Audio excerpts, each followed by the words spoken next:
Hello, my name is Hayden Wilkes, and myself, along with Heather Miner and Austin Smith, have decided for our final project to focus on creating a new brewery.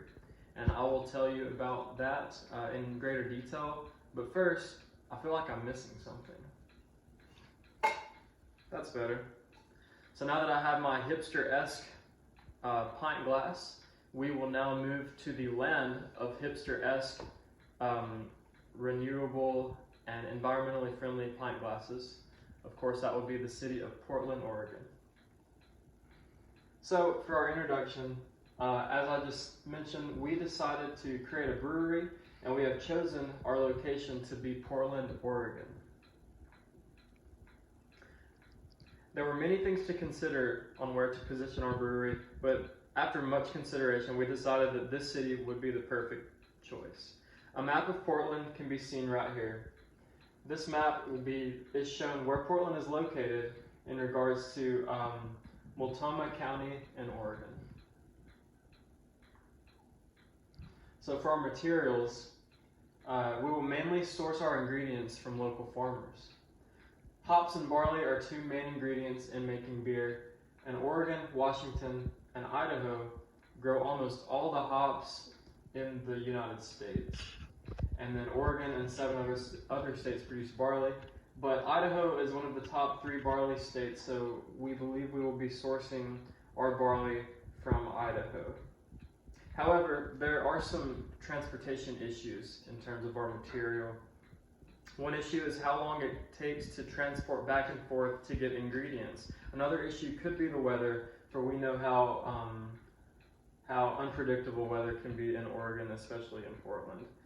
There are risks for flooding and also some volcanic activity risks, which are fairly low, but those are all things that must be considered. However, we've decided that the benefits outweigh the risks in that regard. Okay. So demographics and economic issues. Why we chose Portland, amongst the reasons I've already mentioned.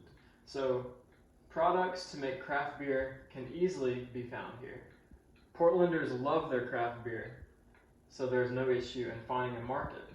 There are currently over 75 breweries already in place in Portland. However, that does sound like a big number, but usually Portlanders are very, very open to new ideas and breweries, especially if they have a good product and bring something to the table, which I do believe that we will. This heat map to the right shows the most active breweries in the Portland area, with the red showing the more hot spots. And as you can see, this is where our potential brewery will be located. So we are in the midst of a hot spot, so that will no doubt help in foot traffic and business growth in the future. So land availability. Obviously, Portland is a hot spot, especially for breweries, so finding land is not particularly easy, and when it is found, it's going to be very expensive. And that was there's no exception here. However, we did find the perfect spot to position our brewery. The address would be 1448 Northeast 28th Avenue in Portland, and here is an aerial shot of that location. As you can see, it's in a slightly residential area. However, you do have lots of parking here, and all around it's in a very, very well-placed area within the city. And so here's an image of our potential brewery. As you can see, it already has a look of a brewery, possibly one in the past, but it has the patio seating and all of that, and I'll get more into detail of that later. However, the condition of the property does look great. It has 2 stories, and as I mentioned, it has a very good parking area behind it. Let's see. Okay. So floor plans. We've created floor plans for our potential brewery.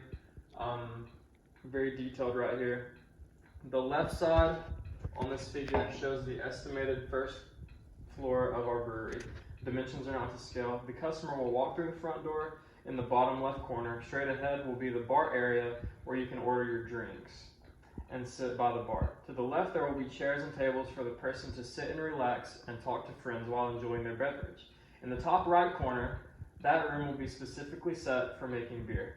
Walking out the door by the room will lead to an open area to socialize outside. There will be a bathroom to the left of the stairs. When you want to make your way to the second floor, you will take the stairs shown in the middle of the floor plan. They will lead you to a wide open room filled with arcade games, and centered in the middle will be a ping pong table. If you want to walk out the door upstairs, this will lead to a place to socialize and sit with friends on the outside patio. So those are our potential plans so far. We did run into some political and legal issues. These are just run-of-the-mill, nothing special, but Oregon is a liquor control state, and that means that the Oregon Liquor Commission is the sole distributor of spirits in the state. So because distillers' products are owned by the state of Oregon, a certain percentage of all liquor sales have to be given to the OLCC. All liquor sales are sold through the OLCC's distribution network and tasting rooms, and the percentage taken out of sales can be harmful, especially for people like us who want to open up a new brewery, and that can be very costly. So final factors. As I mentioned earlier, we will name our facility Hops and Roses. And that doesn't come for no reason. There's a reason behind it, and I'll go into that now. But why Hops and Roses? Portland traditionally does have an affinity for roses. Let's see. It started with a wedding gift and resulted in a World War I safe haven for European roses. Portland has been known as the City of Roses for more than a century.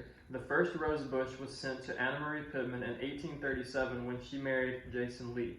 Clippings of the bush were planted in Champaign Park, Willamette University, and the surrounding areas when Oregon's climate proved suitable to growing roses. So as a effect of that, Portland definitely embraced the rose growing. In 1905, Portland held the Lewis and Clark Exposition to attract visitors to the city and boost the economy by planting 10,000 bushes of Madame Caroline Tissot roses among Portland's streets. And then once World War I began, Europe's roses were in danger of being destroyed by bombings. So England actually began sending roses to Portland's Rose Test Garden to ensure the safety and avoiding extinction. So there's kind of where we get our name, and here's our logo up here, as you can see.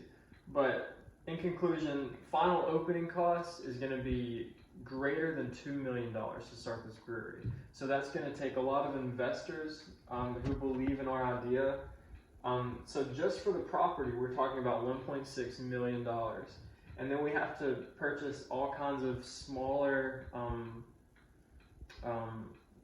fees, such as a brewer's bond, brewer's licensing, and other associations that you have to purchase in order to be a brewer in the city of Portland.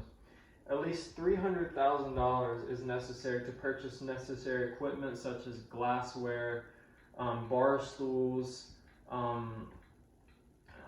equipment to produce the beer, and of course the modern hipster artwork that will be attracting all of the hip young folk to our brewery. However, we do believe that we have chosen a very appropriate area in the city of Portland. Although there's already a very well-established beer community, especially craft beer community in the Portland area, we do think that we have something that we can bring to the table that has never been seen before in Portland. And with our geographic knowledge in choosing the appropriate area and considering the factors around, such as, are there too many breweries surrounding the area, or is it too much of a residential area or not? We do believe we have chosen the perfect place. Now, step 2 is finding the funding, and however, we do have the willpower to do that, and we will see what happens. So, thanks for hearing out our proposal.